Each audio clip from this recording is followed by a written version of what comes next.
स्वागत करते हैं सभी का चैनल पर एक बार फिर से। फ्रेंड्स, अगर आप बीएससी नर्सिंग की प्रिपरेशन कर रहे हैं तो एनसीईआरटी के बेस्ट प्रैक्टिस क्वेश्चंस के लिए जल्दी से सब्सक्राइब कर लें, बेल आइकन प्रेस कर दें नोटिफिकेशन के लिए। वीडियो को ज़रूर लाइक करें।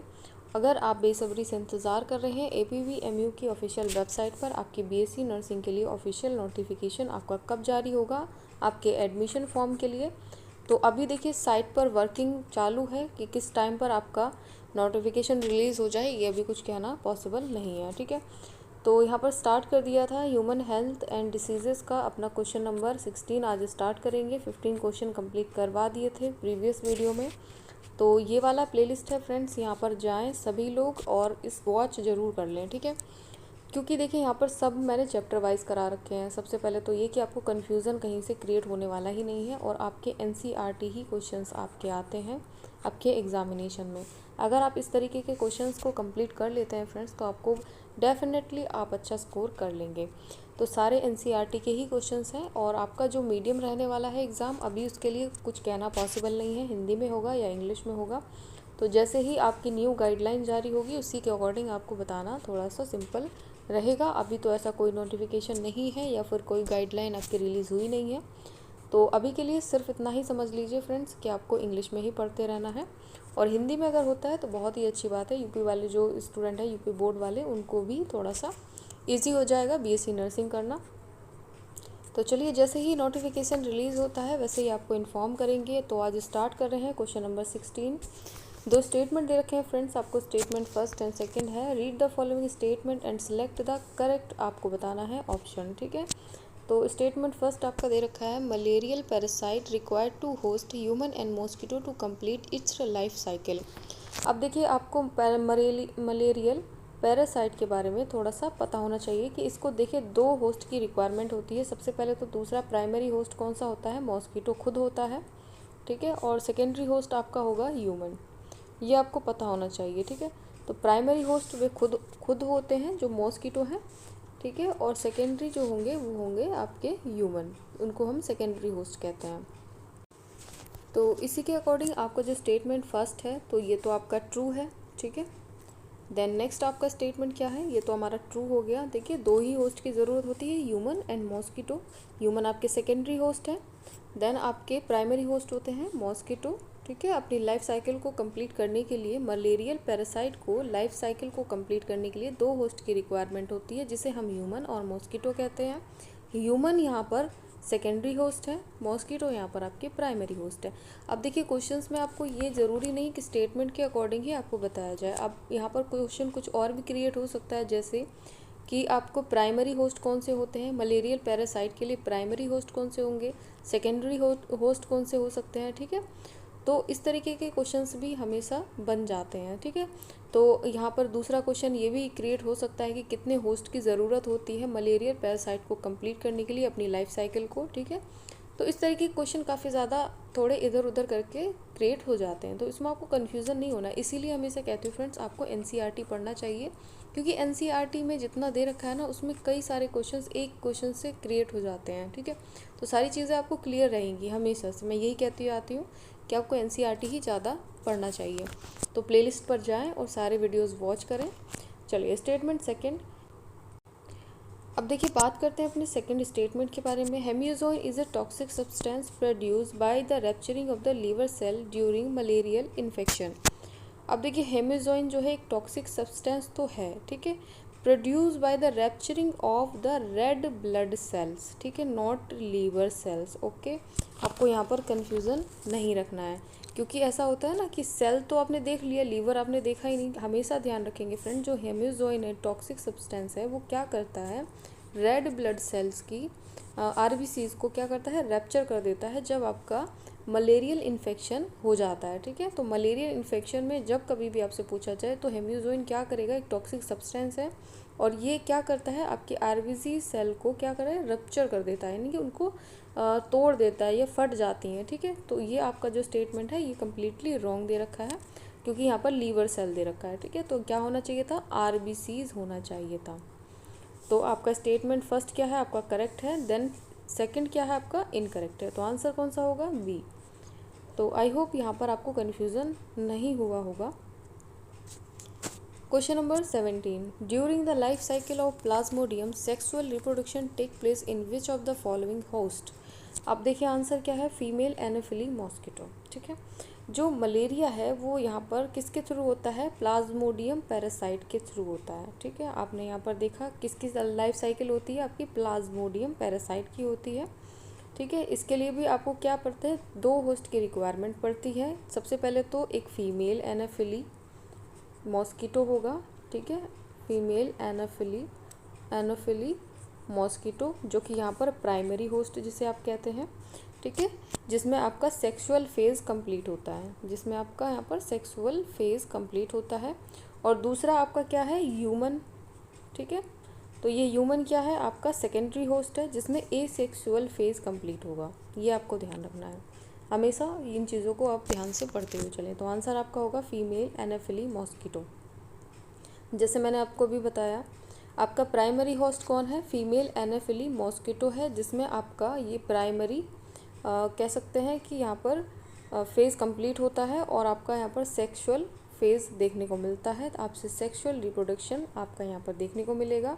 और सेकंड फेज़ जो आपका यहाँ पर सेकंड होस्ट जो है आपका यहाँ पर ह्यूमन है, जिसमें आपको क्या देखने को मिलता है, एसेक्सुअल फेज़ देखने को मिलता है पैरासाइट का। ठीक है, तो कंफ्यूज होने की ज़रूरत नहीं है, इन दोनों से ही क्वेश्चन क्रिएट हो जाएंगे, तो दोनों ही चीज़ें आपको अच्छे से पढ़नी है। आंसर है B. Question number 18, question number 18, where will you look for the sporozoite of malarial parasite.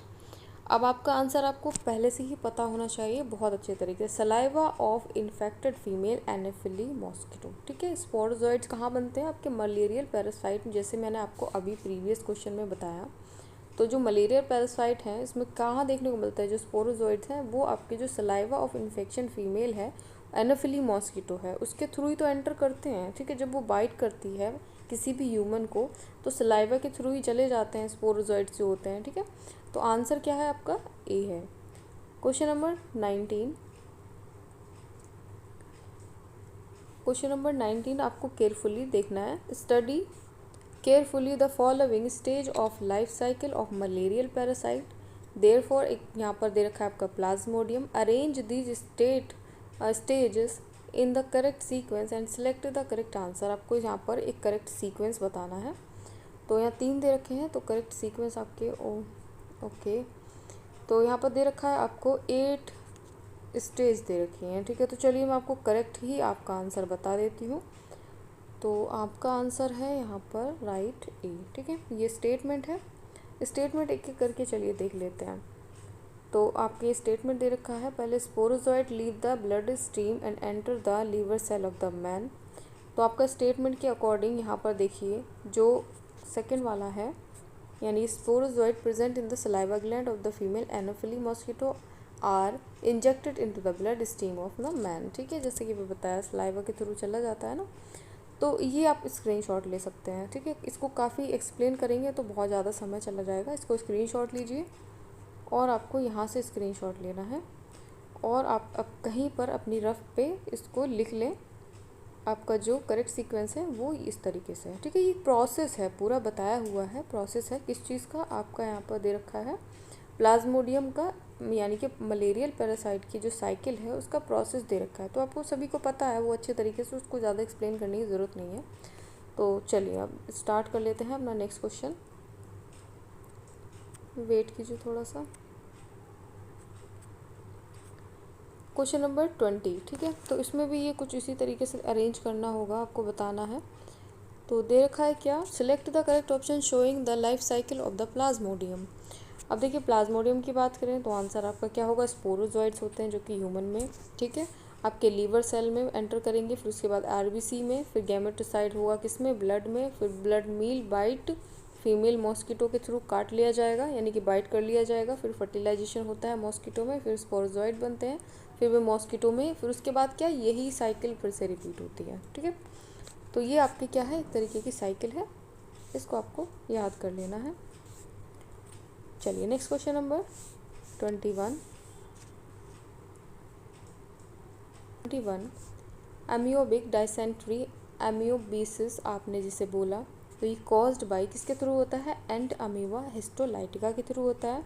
अब देखिए फ्रेंड्स, एमियोबिक डायसेंट्री आपका किसकी वजह से हो रहा है, मोनोजेनिक पैथोजेंस की वजह से हो रहा है, जिसे हम यहाँ पर एंट अमीबा हिस्टोलाइटिका के नाम से भी जानते हैं। तो जो पैथोजेंस हैं वो ह्यूमंस के लार्ज इंटेस्टाइन में देखने को मिलते हैं, ठीक है। तो इसके अकॉर्डिंग आगे चल के जो प्रॉब्लम क्रिएट होती है, तो ब्लड जाने लगता है, ठीक है, पेशेंट्स को, और जो एब्डोमेन एरिया है वहाँ पर उसको कह सकते हैं पेन फील होने लगता है, बहुत ज़्यादा क्रिटिकल कंडीशन क्रिएट हो जाती है। तो आपका आंसर है entamoeba histolytica. Then question number 22, which one of the following disease can not be cured by taking antibiotic.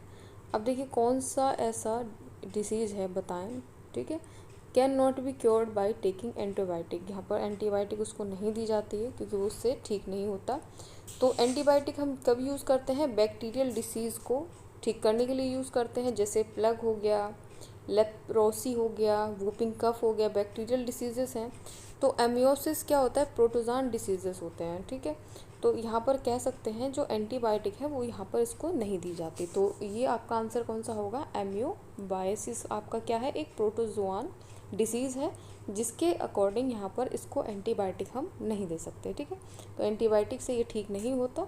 तो प्लेग्यू, लेप्रोसी, ठीक है, वूपिंग कफ आपका क्या है, एक बैक्टीरियल डिसीज़ है। तो इसके अकॉर्डिंग यहाँ पर हम इसको एंटीबायोटिक दे सकते हैं, बैक्टीरियल डिसीज़ में चलता है और ठीक हो जाता है patient. Then question number 23, an intestinal parasite which cause blockage of the intestinal passage and who egg are excreted along with the faces of infected person is। Answer आपका कौन सा रहेगा, आपने सभी को पता है, बहुत ही अच्छा क्वेश्चन है फ्रेंड्स। जो लार्ज इंटेस्टाइनल पैरासाइट आपने नाम कभी भी सुना होगा, तो कौन सा पैरासाइट होता है, वो एस्केरियासिस होता है, ठीक है। ये आपको ध्यान रखना है, बहुत ही जनरल सा क्वेश्चन है, ये सभी को पता होना चाहिए। जो लार्ज इंटेस्टाइन में आपका एक पैरासाइट है वो पाया जाता है, वो कौन सा है, आपका एस्केरियासिस है। बहुत ही कह सकते हैं अगर ब्रेन में चला जाए तो उसमें बहुत ज़्यादा प्रॉब्लम क्रिएट कर देता है, वहाँ पर जाकर एग रिलीज़ कर देता है, या फिर कहीं एक पर्टिकुलर जगह में जा कर के रहने लगे तो वहाँ पर अपना पूरी फैमिली क्रिएट कर लेगा, ठीक है। तो एस्केरियासिस आपका आंसर होगा, right. Question number 24, elephantiasis is a chronic inflammation that result in the gross deformities is caused by wuchereria के थ्रू होता है, ठीक है। इसमें क्या होता है एलिफेंटियासिस में कि पैर में बहुत ज़्यादा सूजन हो जाती है, आपने एनसीईआरटी की बुक में देखा होगा। तो पैर जब इसमें मतलब कह सकते हैं कि इन्फेक्टेड होता है, ठीक है, कोरियोनिक इन्फेक्शन होता है, तो ये एलिफेंटियासिस डिसीज़ में आपका जो कह सकते हैं कि जो पैर है पूरा, ठीक है, वो कमर के नीचे से पूरा नीचे तक इतना बहुत ज़्यादा स्वेल्ड हो जाता है, बहुत ही ज़्यादा, ठीक है, आपने देखा होगा फिगर में। तो आई होप आप समझ गए होंगे मैं आपसे क्या कहना चाह रही हूँ। तो चलिए नेक्स्ट क्वेश्चन नंबर 25। तो देखिए फ्रेंड्स, आपको पढ़ना बहुत अच्छे से पड़ेगा, आपको समझना पड़ेगा बातों को भी, और मैं क्या समझाने की कोशिश कर रही हूँ उसको भी, ठीक है। तो वीडियो अगर लाइक नहीं किया तो जल्दी से लाइक कर दो। अगर ऐसी वीडियोस चाहते हैं तो कमेंट में मुझे यस ज़रूर लिखा करो, इससे मुझे मोटिवेशन मिलता है कि आप पसंद कर रहे हैं वीडियो को लाइक किया करो। अगर आप वीडियो लाइक नहीं करोगे तो मुझे पता ही नहीं चल पाएगा कि आप उसको पसंद कर रहे हैं, वीडियोज़ को नहीं कर रहे हैं। तो इसका भी थोड़ा सा आपको ध्यान रखना ज़रूरी है। तो चलिए question number next 25, which of the following is affected by the infection of the wuchereria bancrofti. Answer आपका कौन सा होगा, आंसर रहेगा आपका लिम्फेटिक वेसल्स। कहाँ पर अटैक करता है, लिम्फेटिक वेसल्स पर अटैक करता है, ठीक है। इसी के थ्रू सारी चीज़ें आपकी डिस्टर्ब हो जाती हैं। Then question number 26, which of the following disease is transmitted by the bite of the female mosquito vector. अब देखिए फीमेल मॉस्किटो वेक्टर जो है आपके बाइट कर लेते हैं, तो कौन सा ऐसा डिसीज़ है जो यहाँ पर हो जाता है, फिलियारिसिस आपका एक डिसीज़ है जो कि मॉस्किटो के बाइट से फैलता है, ठीक है। ये थोड़ा इंपॉर्टेंट है, इसको अच्छे से याद रखें। फिलियारिसिस आपका आंसर होगा। अगर आपका जो प्रोनाउंसिएशन है फ्रेंड, जो आपका प्रोनाउंसिएशन आप उसे पढ़ सकते हैं, बट यहाँ पर स्पेलिंग का आपको ध्यान रखना है, स्पेलिंग मिस्टेक नहीं करना है। Question number 27, which of the following pair correctly match A disease and pathogen causing it. आपको बताना है फ्रेंड्स, एक डिसीज़ यहाँ पर दे रखी है और पैथोजन्स के नाम दे रखे हैं, तो यहाँ पर कौन सा आपका करेक्टली मैच दे रखा है। अब टाइफाइड की बात करें तो सैल्मोनेला टाइफी, ये तो आपका ट्रू है, पहले ही आपको मिल गया, ठीक है, आपको आगे बढ़ने की ज़रूरत नहीं है। लेकिन यहाँ पर निमोनिया की बात करें तो ये आपको स्ट्रेप्टोकोकस न्यूमोनाई की वजह से, ठीक है। मलेरिया की बात करें आपको प्लाज्मोडियम की वजह से, रिंगवॉर्म की बात करें तो ट्राइकोफाइटॉन की वजह से, ठीक है, ये होते हैं। तो ये आपके क्या हैं, पैरासाइट्स थे, सॉरी पैथोजेंस थे, और ये आपकी डिसीजेस थी, ठीक है। तो ये आपके करेक्टली मैच नहीं दे रखे, आपका आंसर होगा ए, यानी कि टाइफाइड आपका सैल्मोनेला टाइफी राइट है, ठीक है। Question number next 28, the pathogen Microsporum responsible for ringworm disease in human belong to the same kingdom as that of, कौन सा होगा यहाँ पर आपका, देखिए तो आपका जो आंसर है वो यहाँ पर राइजोपस ए मोल्ड, ठीक है। जो यहाँ पर माइक्रोस्पोरम की बात कर रहे हैं और राइजोपस की बात करें तो ये किंगडम फंजाई से बिलोंग करता है, ठीक है। आपको ये पता होना चाहिए, आपका आंसर है राइजोपस ए मोल्ड। किससे बिलोंग करता है, किंगडम फंजाई से। Question number next, question number 29, appearance of dry scaly lesion with the itching on various part of the body are the symptom of. अब देखिए फ्रेंड्स, आपको पता होना चाहिए कि जब रिंग वॉर्म के जो सिम्टम्स हैं वो कुछ इसी तरीके से हैं, ठीक है। ड्राइनेस हो जाती है, आपकी इचिंग देखने को मिलती है बॉडी पार्ट में, तो ये सिम्टम किसके हैं, रिंग वॉर्म के हैं। तो चलिए स्टेटमेंट देख लेते हैं, अपना लास्ट क्वेश्चन यहीं पर समाप्त करेंगे, इसके बाद अपने नेक्स्ट वीडियो में देखेंगे। रीड द स्टेटमेंट, आपको देखने हैं यहाँ पर करेक्ट ऑप्शन, आपको स्टेटमेंट दे रखा है, ठीक है। 2 स्टेटमेंट है आपके, इनमें से कौन कौन से राइट हैं वो आपको बताना है। तो चलिए देखते हैं। Many fungi belonging to the genera microsporum trichophyton, ठीक है, epidermophyton are the responsible for disease the ringworm, ठीक है। ये आपका ट्रू है, क्योंकि यहाँ पर देखिए बता रखा है जो बहुत सी ऐसी फंजाई हैं वो बिलोंग करती हैं आपके जेनेरा माइक्रोस्पोरम से, ट्राइकोफाइटोन से, ठीक है, एपिडर्मोफाइटोन से, जो कि रिस्पॉन्सिबल होती हैं आपके रिंग वॉर्म के लिए, ठीक है। रिंग वॉर्म इन्हीं की वजह से होता है। देन नेक्स्ट स्टेटमेंट आपका दे रखा है, ringworm infection is generally acquired from the soil by or by using the towel, cloth, comb ETC of infected individuals. अब देखिए ये ऐसी क्या है, कम्युनिकेबल डिसीज़ में आता है, ठीक है, क्योंकि रिंग वॉर्म ऐसी एक डिसीज़ है जो कि किसी भी यूज्ड चीज़ से हो सकती है, ठीक है, यूज्ड मटेरियल से हो सकती है, यानी कि टॉवल से हो सकती है, क्लॉथ से हो सकती है, कॉम से हो सकती है। तो ये क्या है, कह सकते हैं कि 1 पर्सन टू अनदर पर्सन में ट्रांसफ़र हो जाती है। तो ये दोनों ही स्टेटमेंट आपके ट्रू है। तो आंसर कौन सा होगा, both statement first and second are correct, ठीक है। तो चलिए फ्रेंड्स अभी के लिए इतना ही, और नेक्स्ट स्टार्ट करेंगे अपना 31 क्वेश्चन से।